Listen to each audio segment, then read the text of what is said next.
ಅದು ಆಗಸ್ಟ್ 1918 ರಾತ್ರಿ 8:30 ಶಿರಡಿಯ ಸಾಯಿಬಾಬಾ ಅವರು ತಮ್ಮ ಕೆಲವು ಭಕ್ತರಿಗೆ ತಾವು ಈ ದೇಹವನ್ನ ಅತಿ ಶೀಘ್ರದಲ್ಲಿ ತ್ಯಜಿಸುವುದಾಗಿ ಹೇಳುತ್ತಾರೆ. ಈ ಮಾತು ಕೇಳುತ್ತಿದ್ದ ಹಾಗೆ ಕೆಲವು ಭಕ್ತರು ಮೂರ್ಛೆ ಹೋಗುತ್ತಾರೆ. ಹೌದು, ಇತ್ತೀಚೆಗೆ ಕೆಲವು ದಿನಗಳಿಂದ ಅವರು ತಾವು ಪ್ರತಿದಿನ ಮಾಡುವ ಕೆಲಸವನ್ನ ಬಿಟ್ಟು ಸುಮ್ಮನಾಗಿದ್ದಾರೆ, ಯಾವುದೋ ಲೋಕದಲ್ಲಿ ಮಗ್ನರಾಗಿದ್ದಾರೆ. ಈ ಎಲ್ಲ ವಿಚಾರಗಳು ಅವರ ಭಕ್ತ ಮಂಡಳಿಯಲ್ಲಿ ಆತಂಕವನ್ನ ಉಂಟು ಮಾಡುತ್ತವೆ.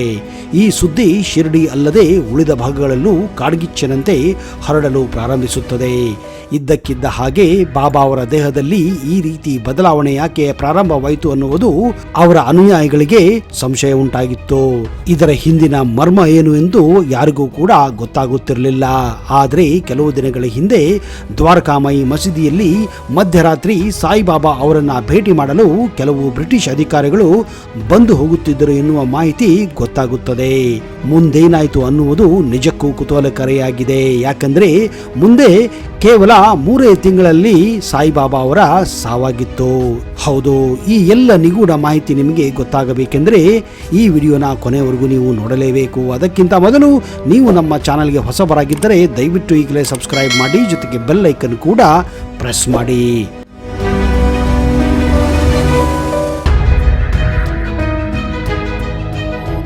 ನಮಸ್ಕಾರ ಸ್ನೇಹಿತರೆ, ನಿಮಗೆಲ್ಲ ಆತ್ಮೀಯ ಹಾಗೂ ಅದ್ದೂರಿ ಸ್ವಾಗತ.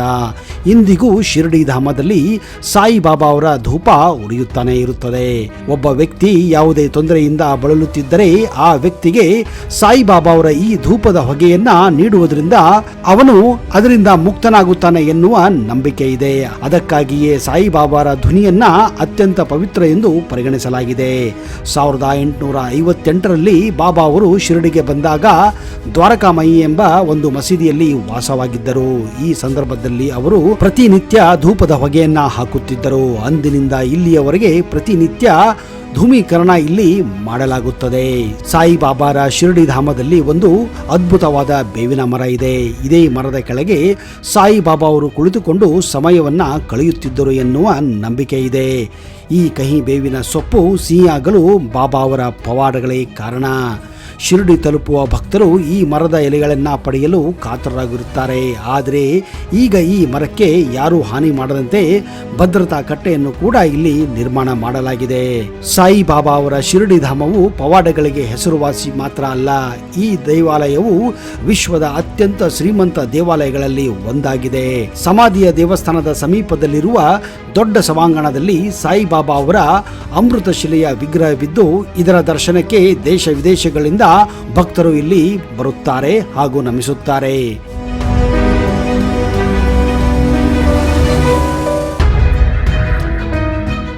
ಸಾಯಿಬಾಬಾ ಅವರ ದೇಹವನ್ನು ತೊರೆದ ನಂತರ ಈ ಸ್ಥಳದಲ್ಲಿ ಸಮಾಧಿಯನ್ನ ಮಾಡಲಾಯಿತು ಎಂದು ಇಲ್ಲಿನ ಇತಿಹಾಸ ಸಾರುತ್ತದೆ. ಸಾಯಿಬಾಬಾ ಅವರು ಅಂತಿಮವಾಗಿ ತೊಟ್ಟಂತಹ ಬಟ್ಟೆಗಳು ಹಾಗೂ ಇತರ ವಸ್ತುಗಳನ್ನು ಸಹ ಇಲ್ಲಿ ಇಡಲಾಗಿದೆ. ದೇವಾಲಯದ ಆವರಣದಲ್ಲಿ ಸಾಯಿಬಾಬಾ ಅವರ ಧ್ವನಿ ಇದ್ದು ಅದು ಉರಿಯುತ್ತಾನೇ ಇದೆ.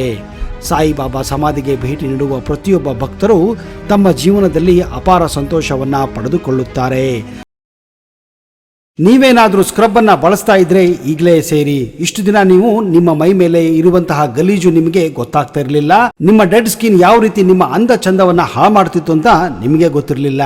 ನೀವು ಬಳಸ್ತಿರುವ ಸ್ಕ್ರಬ್ ನಿಮ್ಮ ಚರ್ಮವನ್ನೇ ಡ್ಯಾಮೇಜ್ ಮಾಡ್ತಿತ್ತು. ಕಾರಣ ಅದು ತುಂಬಾ ಹಾಡಾಗಿತ್ತು. ಇದರಿಂದ ನಿಮ್ಮ ಮುಖದ ಮೇಲೆ ಹಾಗೂ ನಿಮ್ಮ ಮೈ ಮೇಲೆ ಪಿಂಪಲ್ಸ್ಗಳು, ರ್ಯಾಶಸ್ಗಳು ಕೂಡ ಉಂಟಾಗ್ತಿತ್ತು. ಇದನ್ನ ನೋಡಿ, ಇಷ್ಟು ದಿನ ನಿಮ್ಮ ಮೈ ಮೇಲೆ ಇದ್ದಂತಹ ಈ ಗಲೀಜು ಹಾಗೂ ಡೆಡ್ ಸ್ಕಿನ್ ಯಾವ ರೀತಿ ಈಗ ಈ ಗ್ಲೌಸ್ ಬಳಸಿದ ಮೇಲೆ ಹೊರಗೆ ಬರ್ತಾ ಇದೆ ಅಂತ.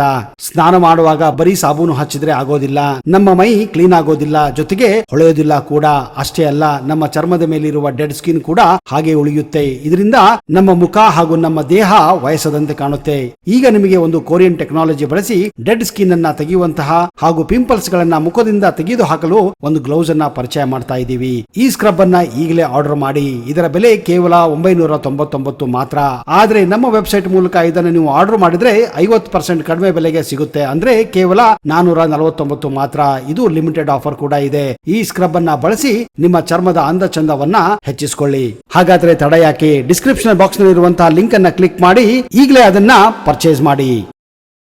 ಸಾಯಿಬಾಬಾ ಅವರ ಪಲ್ಲಕ್ಕಿಯನ್ನು ಗುರುವಾರ ಶಾರದಿಯಲ್ಲಿ ಹೊರತೆಗೆಯಲಾಗುತ್ತದೆ.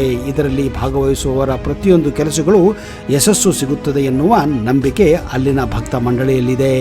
ತನ್ನ ಆಸೆಯೊಂದಿಗೆ ಸಾಯಿಬಾಬಾ ಅವರ ಆಸ್ಥಾನವನ್ನು ತಲುಪುವ ಯಾವುದೇ ಭಕ್ತರ ಆಸೆಯನ್ನ ಅವರು ನಿಸ್ಸಂದೇಹವಾಗಿ ಪೂರ್ಣಗೊಳಿಸುತ್ತಾರೆ ಮತ್ತು ಅವರ ಜೀವನವು ಸಂತೋಷದಿಂದ ತುಂಬಿರುತ್ತವೆ ಎನ್ನುವ ನಂಬಿಕೆ ಇಲ್ಲಿದೆ.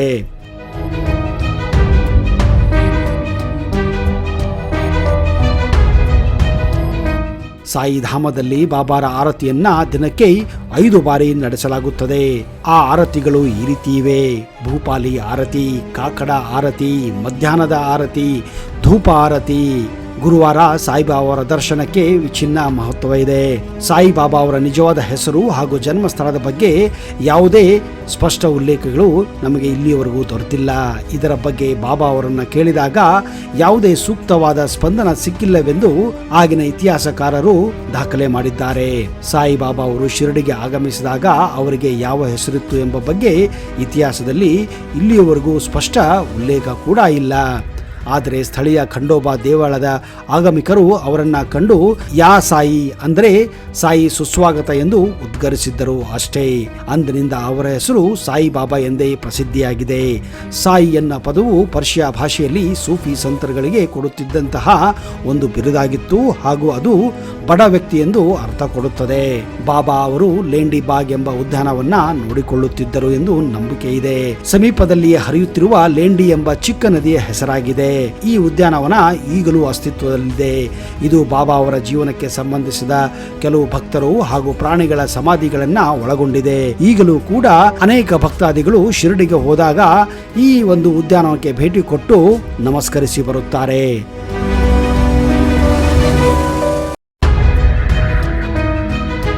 ಅದು 1910. ಶಿರಡಿ ಸಾಯಿಬಾಬಾ ಅವರ ಖ್ಯಾತಿಯು ಬರೀ ಶಿರಡಿಯ ಅಕ್ಕಪಕ್ಕದ ಊರುಗಳಲ್ಲಿ ಅಲ್ಲದೆ ಮಹಾರಾಷ್ಟ್ರ ಅಲ್ಲದೆ ಮುಂಬೈವರೆಗೂ ಹರಡುತ್ತದೆ. ಅವರ ಪವಾಡಗಳು ಮತ್ತು ಅವರ ಹಲವಾರು ಚಮತ್ಕಾರಗಳು ಮಹಾರಾಷ್ಟ್ರ ಅಲ್ಲದೆ ಇಡೀ ದೇಶದಲ್ಲಿ ಹೊಸ ಅಲೆಯನ್ನೇ ಸೃಷ್ಟಿಸಿದ್ದವು. ಈ ಒಂದು ಮಾತು ಬ್ರಿಟಿಷರ ಕಿವಿಗೂ ಬಿದ್ದಿತ್ತು. ಇದೇ ಕಾರಣ ಎಲ್ಲ ವರ್ಗದ ಜನರು ಅವರ ಭಕ್ತರಾಗಿದ್ದರು ಹಾಗೂ ಭೇಟಿ ಮಾಡಲು ಶಿರಡಿಗೆ ತೆರಳುತ್ತಿದ್ದರು. ಅದು ಸೆಪ್ಟೆಂಬರ್ 1918. ಸಾಯಿಬಾಬಾ ಅವರ ದೇಹದ ಸ್ಥಿತಿ ದಿನದಿಂದ ದಿನಕ್ಕೆ ಹದಗೆಡಲು ಪ್ರಾರಂಭಿಸಿತ್ತು. ಕೊನೆಗೆ ಸೆಪ್ಟೆಂಬರ್ 30ರ ಆಸುಪಾಸು ಅವರ ದೇಹ ಸ್ಥಿತಿ ತೀವ್ರ ಜ್ವರದಿಂದ ಬಳಲಲು ಪ್ರಾರಂಭಿಸಿದ್ದರು ಮತ್ತು ತಿನ್ನುವುದನ್ನು ಕೂಡ ಸಂಪೂರ್ಣವಾಗಿ ನಿಲ್ಲಿಸಿದ್ದರು. ಇದೇ ಕಾರಣ ಬ್ರಿಟಿಷ್ ಅಧಿಕಾರಿಗೆ ಈ ವಿಷಯ ತಿಳಿಯುತ್ತದೆ. ಆ ಬ್ರಿಟಿಷ್ ಅಧಿಕಾರಿ ಒಬ್ಬ ಡಾಕ್ಟರ್ ಕೂಡ ಆಗಿದ್ದರು. ಅವರ ಹೆಸರು doctor Peter. Doctor Peter Saibaba ಅವರ ಭಕ್ತರಾಗಿದ್ದರು. ಯಾರಿಗೂ ಗೊತ್ತಾಗದ ಹಾಗೆ ಬಾಬಾ ಅವರ ದೇಹದ ಸ್ಥಿತಿಯನ್ನು ತಿಳಿಯಲು ರಾತ್ರಿ ಸಮಯ ನೋಡಿಕೊಂಡು ಭೇಟಿ ಮಾಡುತ್ತಿದ್ದರು ಹಾಗೂ ಅವರ ಆರೋಗ್ಯವನ್ನ ಕೂಡ ವಿಚಾರಿಸುತ್ತಿದ್ದರು. ಯಾಕಂದರೆ ಅಂದಿನ ಕಾಲದಲ್ಲಿ ಮೇಲ್ದರ್ಜೆಯ ಬ್ರಿಟಿಷ್ ಅಧಿಕಾರಿಗಳಿಗೆ ಬಾಬಾ ಅವರ ಮಾಡುವ ಪವಾಡಗಳ ಬಗ್ಗೆ ಚಮತ್ಕಾರಗಳ ಬಗ್ಗೆ ಅನುಮಾನವಿತ್ತು. ಅವರು ಅದನ್ನ ಬ್ಲ್ಯಾಕ್ ಮ್ಯಾಜಿಕ್ ಎಂದು ತಿಳಿದುಕೊಂಡಿದ್ದರು. ಇದೇ ಕಾರಣ ಯಾವುದೇ ಬ್ರಿಟಿಷ್ ಅಧಿಕಾರಿಯಾಗಲಿ ಬ್ರಿಟಿಷ್ ಪ್ರಜೆ ಆಗಲಿ ಅವರನ್ನ ಭೇಟಿ ಮಾಡದಂತೆ ಆಜ್ಞೆಯನ್ನು ಕೂಡ ಮಾಡಲಾಗಿತ್ತು. ಆದರೆ ದಿನ ಕಳೆದಂತೆ ಅವರ ಸ್ಥಿತಿಯು ಹದಗೆಡಲು ಪ್ರಾರಂಭಿಸಿತ್ತು. ಅವರು ತಮ್ಮ ಶಿಷ್ಯರನ್ನು ತನಗೆ ಪವಿತ್ರ ಗ್ರಂಥವನ್ನು ಪಠಿಸುವಂತೆ ಕೇಳಿಕೊಳ್ಳುತ್ತಾರೆ. ಆದರೂ ಅವರು ತಮ್ಮ ಸಂದರ್ಶನವನ್ನ ತಮ್ಮ ಭಕ್ತಾದಿಗಳಿಗೆ ಮುಂದುವರಿಸಿದ್ದರು.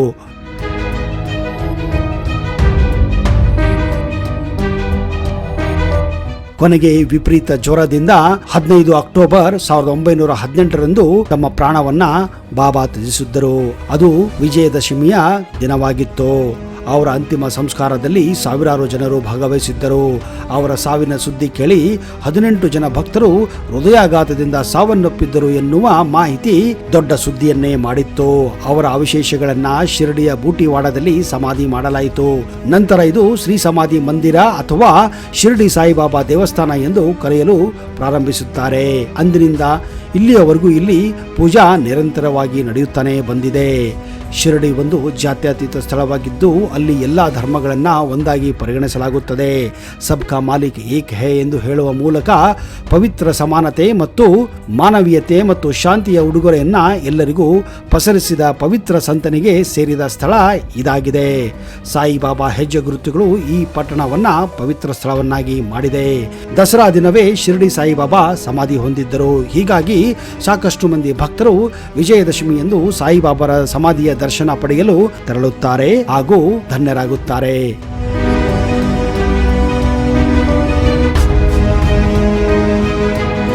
ಸ್ನೇಹಿತರೆ, ಒಂದು ವೇಳೆ ನೀವು ನಿಜಕ್ಕೂ ಸಾಯಿಬಾಬಾ ಭಕ್ತರಾಗಿದ್ದರೆ ಈ ವಿಡಿಯೋ ನೋಡಿದ ನಂತರ ಕಮೆಂಟ್ ಬಾಕ್ಸ್ ಅಲ್ಲಿ ಜೈ ಸಾಯಿಬಾಬಾ ಎಂದು ಸಂಬೋಧಿಸಿ.